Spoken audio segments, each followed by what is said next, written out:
એક છોકરી મારી ફ્રેન્ડ છે જેના લીધે મને સમજાય છે, જેના લીધે મને શીખવા મળે છે કે how to be a green flame. Male best friend હોય ને એના કારણે જેટલા બી મારા ઇમોશનલ પોઈન્ટ છે ને એનો પ્રોપર લોજિકલ પ્રેક્ટિકલ આન્સર મને મળી જાય છે. દરેક છોકરીને એવું હોય કે મારા સરસ ફોટોઝ પાડે, તો એ ફોટોઝ ક્લિક કરતા આવડી જાય જો ફિમેલ બેસ્ટ ફ્રેન્ડ તમારા જીવનમાં હોય. અમને છે ને આદત હોય ગીત બનવાની, નેના બનવાની, બોલિવૂડની ઇન્સ્પિરેશન્સથી જીવતા હોય, પણ એકચ્યુઅલી ગર્લ્સની લાઈફમાં સોર્ટેડ રહેવાનું કારણ જ મેલ બેસ્ટ ફ્રેન્ડ હોય છે.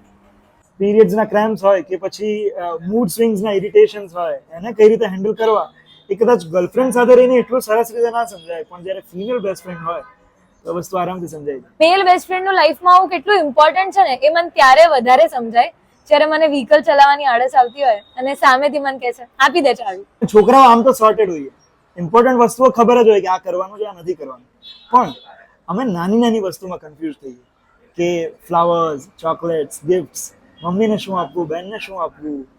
ત્યારે છોકરી જો ફ્રેન્ડ હોય તો એ કામ આરામથી થઈ જાય. કયો છોકરો મને કેટલો પ્રેમ કરે છે, જે બતાવી નથી શકતો, કઈ નથી શકતો, સમજાવતા નથી આવડતું, કદાચ બહુ જ બહાદુર દેખાય છે પણ અંધારામાં બીવે છે, તો શું થઈ ગયું?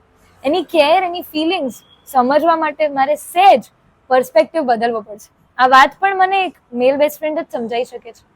એટલા માટે જ તો જરૂરી છે લાઈફમાં એક મેલ બેસ્ટ ફ્રેન્ડ એની એક ફિમેલ બેસ્ટ ફ્રેન્ડ નું આવું